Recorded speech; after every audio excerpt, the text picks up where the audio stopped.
بسم اللہ الرحمن الرحیم۔ السلام علیکم ورحمۃ اللہ وبرکاتہ۔ ناظرین، اس وقت ہماری گفتگو کا موضوع ہے تقوی اور اس کے ثمرات۔ اللہ تعالیٰ کا ارشاد ہے، یا ایھا الذین آمنوا اتقوا اللہ حق تقاتہ ولا تموتن الا وانتم مسلمون۔ اے ایمان لانے والو، اللہ سے ڈرو جیسا کہ اس سے ڈرنے کا حق ہے، اور تمہیں موت نہ آئے مگر اسلام اور فرما برداری کی حالت میں۔ اسی طرح سے سورہ نساء میں فرمایا، یا ایھا الناس اتقوا ربکم الذی خلقکم من نفس واحدہ وخلق منها زوجها وبث منهما رجالا كثيرا ونساء واتقوا الله الذي تساءلون به والارحام ان اللہ کان علیکم رقیبا۔ اے لوگو، اپنے اس پروردگار سے ڈرو جس نے تم کو ایک جان سے پیدا کیا اور اسی سے اس کا جوڑا بنایا، پھر ان دونوں سے بہت سے مردوں اور عورتوں کو زمین میں پھیلا دیا۔ اس اللہ سے ڈرو جس کا واسطہ اور حوالہ دے کر تم ایک دوسرے سے سوال کرتے ہو اور رشتے ناطے کا احترام کرو، بلا شبہ اللہ تمہارے اوپر نگہبان ہے۔ قرآن میں مختلف آیات میں اس بات کا حکم دیا گیا ہے کہ لوگوں اللہ کا تقوی اختیار کرو، اللہ سے ڈرو، اور دنیا اور آخرت کی بہت ساری بشارتیں متقین کے لیے، تقوی اختیار کرنے والوں کے لیے کتاب اور سنت میں دی گئیں۔ اس لیے جاننا بہت ضروری ہے کہ تقوی کی حقیقت کیا ہے، تقوی کس چیز کا نام ہے، تقوی کا مفہوم کیا ہے، کیونکہ تقوی کے سلسلے میں بھی غلط فہمی پائی جاتی ہے، غلط تصور پایا جاتا ہے، غلط خیال پایا جاتا ہے۔ اس کی تصحیح بہت ضروری ہے۔ قرآن اور سنت کی اصطلاح میں تقوی اس بات کا نام ہے کہ اللہ تعالیٰ کی ذات اور اللہ تعالیٰ کی صفات اور اس کی نگرانی اور اس کے سامنے جواب دہی کا ایسا احساس پیدا ہو جائے ہمارے قلب و دماغ میں کہ ہم کہیں بھی ہوں اس بات کو یاد رکھیں کہ اللہ تعالیٰ کی نگرانی اور اس کی نگہبانی سے بچ نہیں سکتے ہیں۔ تقوی اسی حقیقت کا نام ہے کہ اللہ کا ڈر، اللہ کا خوف، اللہ کے سامنے جواب دہی کا احساس یہ ذہن میں تازہ رہے، چاہے ہم لوگوں کے درمیان ہوں، چاہے ہم تنہائی میں ہوں، چاہے ہم اجالے میں ہوں، چاہے ہم اندھیرے میں ہوں، ہر وقت اس بات کو یاد رکھیں کہ ان اللہ کان علیکم رقیبا، اللہ تمہارے اوپر نگراں ہے، اللہ تمہارا نگہبان ہے۔ سب سے چھپ سکتے ہو لیکن اللہ سے نہیں چھپ سکتے ہو۔ یہی تقوی کی حقیقت ہے۔ جو آدمی اس بات کو یاد رکھے کہ اسے اللہ کے سامنے جواب دہی کے لیے پیش ہونا ہے اور اللہ کے عذاب سے ڈرے اور اللہ کو خوش کرنے کی کوشش کرے، وہ متقی ہے۔ فَأَمَّا مَنْ خَافَ مَقَامَ رَبِّهِ وَنَهَى النَّفْسَ عَنِ الْهَوَىٰ فَإِنَّ الْجَنَّةَ هِيَ الْمَأْوَىٰ۔ جس نے اس احساس کے تحت زندگی بسر کی کہ اسے اپنے رب کے سامنے پیش ہونا ہے اور اپنی خواہشات پر قابو رکھا، اس کا مقام جنت ہے۔ تو تقوی دل کی کیفیت کا نام ہے۔ دل کے اندر تقوی پیدا ہوتا ہے، پھر پوری زندگی پر اس کا اثر ہوتا ہے، جواب دہی کا احساس ہوتا ہے، ذمہ داری کا احساس ہوتا ہے۔ اللہ کے رسول صلی اللہ علیہ وسلم نے فرمایا، الا ان فی الجسد مضغۃ اذا صلحت صلح الجسد کلہ واذا فسدت فسد الجسد کلہ الا وہی القلب۔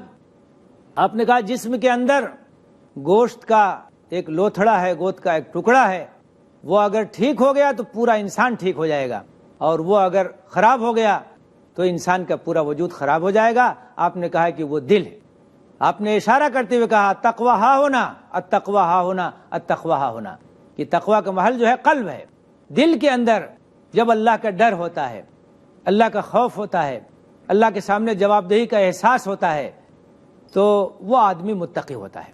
جو آدمی اپنے آپ کو آزاد نہیں سمجھتا ہے، وہ اللہ تعالیٰ کی صفات پر گہرا یقین رکھتا ہے، وہ جانتا ہے کہ اللہ تعالیٰ ہر چیز سے واقف ہے۔ یعلم خائنۃ الاعین وما تخفی الصدور، وہ نگاہوں کی چوریوں کو بھی جانتا ہے، اور سینوں کے اندر جو خیالات ہیں اس سے بھی وہ واقف ہے۔ اللہ کا علم لامحدود ہے، ظاہر کو بھی جانتا ہے، باطن کو بھی جانتا ہے۔ انسان بظاہر ایک عمل کرتا ہے، اس عمل کے پیچھے اس کا مقصد کیا ہے عام انسان اسے نہیں جان سکتا ہے۔ ایک آدمی کسی کی مالی مدد کر رہا ہے تو اس کا یہ عمل تو نظر آ رہا ہے، کہ وہ کسی کو 100 روپیہ دے رہا ہے، 500 روپیہ دے رہا ہے، لیکن اس کا مقصد کیا ہے، اس کے دل میں کیا نیت ہے، یہ انسان نہیں جان سکتا، لیکن اللہ تعالیٰ اسے جانتا ہے، وہ عمل کو بھی جانتا ہے اور عمل کا جو محرک ہے اس کو بھی جانتا ہے۔ وما تخفی الصدور، دل کے اندر جو چیز ہے اس سے بھی اللہ تعالیٰ واقف ہے، تو کوئی چیز اس سے چھپ نہیں سکتی ہے۔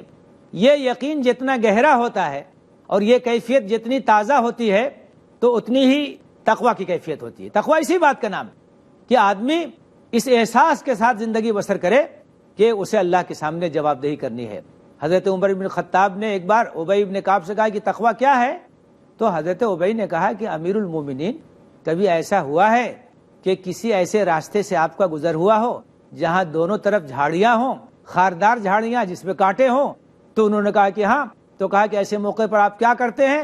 تو انہوں نے کہا کہ اپنا دامن سمیٹ کے نکل جاتے ہیں کہ کوئی دامن میں کانٹا نہ چبھنے پائے۔ آپ نے کہا تقویٰ اسی بات کا نام کہ دنیا میں آدمی اس طریقے سے زندگی بسر کرے کہ گناہوں سے اپنے آپ کو بچا لے، نیکی کا کام کرے، اللہ کو راضی کرنے کا کام کرے اور اپنے آپ کو نافرمانیوں سے بچائے۔ تو تقویٰ اس حقیقت کا نام ہے۔ تقویٰ کا محل دل ہے۔ تقویٰ کی وجہ سے آدمی کے اندر پرہیزگاری پیدا ہوتی ہے، شریعت کی پابندی کا جذبہ پیدا ہوتا ہے، اور اللہ کے سامنے جواب دہی کا جو احساس ہوتا ہے وہ اس کو اس بات پر ابھارتا ہے کہ وہ ان تمام کاموں سے بچے جو اللہ کو ناخوش کرنے والے ہیں اور اللہ کو ناراض کرنے والے ہیں۔ تقویٰ کے بارے میں عام طور سے یہ سمجھا جاتا ہے کہ تقویٰ کے کچھ مظاہر ہیں کہ ان مظاہر کو اگر کسی نے اختیار کر لیا تو گویا وہ متقی ہے۔ اسلام کا یہ تصور نہیں ہے تقویٰ کے بارے میں، قرآن اور حدیث کا یہ تصور نہیں ہے۔ تقویٰ کے لیے کوئی مخصوص لباس شرط نہیں ہے، کوئی خاص وضاقتہ شرط نہیں ہے۔ تقویٰ تو وہ کیفیت ہے جو انسان کو شریعت کی پابندی پر آمادہ کرتی ہے، وہ کیفیت ہے جو انسان کو اللہ کے سامنے جواب دہی کے تصور کو اس کے ذہن میں تازہ کر کے ہر وقت شریعت کی پابندی پر اسے آمادہ کرتی ہے۔ تو یہ تقویٰ کی حقیقت ہے اور اس حقیقت کو زیادہ سے زیادہ اجاگر کرنے کی ضرورت ہے۔ حضرت عمر بن خطاب رضی اللہ تعالیٰ عنہ ایک بار سفر میں تھے، جا رہے تھے، ایک جگہ رکے، وہاں ایک چرواہا بکریاں چرا رہا تھا۔ تو حضرت عمر نے امتحان کے لیے اس کو بلایا اور کہا کہ ہم مسافر ہیں، ہم کو ضرورت ہے، ایک بکری بیچ دو۔ تو اس نے کہا کہ میں تو نوکر ہوں، کوئی مالک نہیں ہوں کہ بکری بیچ سکوں۔ تو اس کا امتحان لینے کے لیے حضرت عمر نے کہا کہ ایسا ہے کہ ایک بکری بیچ دو، اگر مالک پوچھے گا کہ بکری کم کیسے ہو گئی تو کہہ دینا کہ بھیڑیا کھا گیا۔ تو اس نے جو جواب دیا وہ جواب بڑا بہترین تھا۔ اس نے کہا فَأَيْنَ اللَّهُ، کہ یہ جواب میں اپنے مالک کو دے کر کے تو مطمئن کر سکتا ہوں، لیکن اللہ کو کیا جواب دوں گا؟ اللہ کے سامنے جب مجھ سے پوچھا جائے گا کہ تم نے خیانت کیوں کی تو وہاں میں کیا جواب دوں گا؟ یہی تقویٰ، اس چرواہے کے دل میں اللہ کے سامنے جواب دہی کا جو احساس تھا اور اللہ کی عدالت میں پیشی کا جو احساس تھا، اسی کو تقویٰ کہتے ہیں۔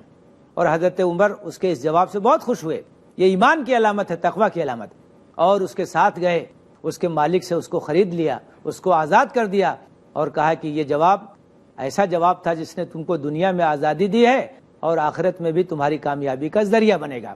تو یہ ہے حقیقت میں تقویٰ، جس کے لیے تمام بشارتیں ہیں دنیا کی اور آخرت کی، اور قرآن میں بار بار تقویٰ اختیار کرنے کی جو تاکید کی گئی ہے وہ اسی وجہ سے ہے کہ تقویٰ ہی کے ذریعے سے وہ جذبہ پیدا ہوتا ہے جو شریعت کی پاسداری پر ابھارتا ہے۔ آدمی کہیں بھی رہے، اگر اس کے اندر اللہ کا ڈر ہے اور اللہ کے سامنے جواب دہی کا احساس ہے اور آخرت کی فکر ہے تو وہ اس بات کی پوری کوشش کرے گا کہ اللہ کے کسی حکم کی خلاف ورزی نہ کرے، اور اگر کبھی خلاف ورزی ہو جائے تو فوراً وہ توبہ کرے گا، نادم ہوگا، شرمندہ ہوگا، استغفار کرے گا، اور جو غلطی ہوئی ہے اس کی تلافی کی کوشش کرے گا۔ تو یہ تقویٰ وہ چیز ہے جو کہ مومن کا ایک بہت نمایاں وصف ہے، اس کی ایک نمایاں صفت ہے، مومن کی پہچان ہے کہ وہ اللہ سے ڈرنے والا ہوتا ہے، وہ اللہ کے سامنے جواب دہی کا احساس رکھتا ہے، وہ نافرمانی سے بچتا ہے، وہ گناہ سے بچتا ہے۔ یہ کیفیت اپنے دل میں پیدا کرنے کی کوشش کرنی چاہیے، اور تقویٰ پیدا کرنے کا سب سے بڑا جو سرچشمہ ہے وہ اللہ کی کتاب، وہ قرآن مجید ہے۔ قرآن مجید کو جب ٹھیک سے پڑھا جائے گا، اس کی آیتوں پر غور کیا جائے گا، اس کے مفہوم کو سمجھا جائے گا اور اس کی ہدایت کو حاصل کرنے کی کوشش کی جائے گی، تو ہمارے دلوں کے اندر اللہ کا صحیح تصور پیدا ہوگا، اللہ کا خوف پیدا ہوگا، کیونکہ قرآن میں بار بار مختلف انداز سے توحید کا ذکر ہے، توحید کے دلائل کا ذکر ہے، رسالت کا ذکر ہے، آخرت کا ذکر ہے، بعث بعد الموت کا ذکر ہے، جنت کا ذکر ہے، دوزخ کا ذکر ہے.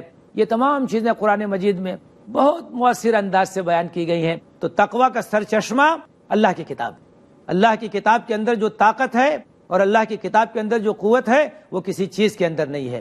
سورہ زمر میں اللہ تعالیٰ نے فرمایا ہے اللہ نزل احسن الحدیث کتابا متشابہا مثانی تقشعر منہ جلود الذین یخشون ربہم ثم تلین جلودہم وقلوبہم الی ذکر اللہ. اللہ نے بہترین کتاب اتاری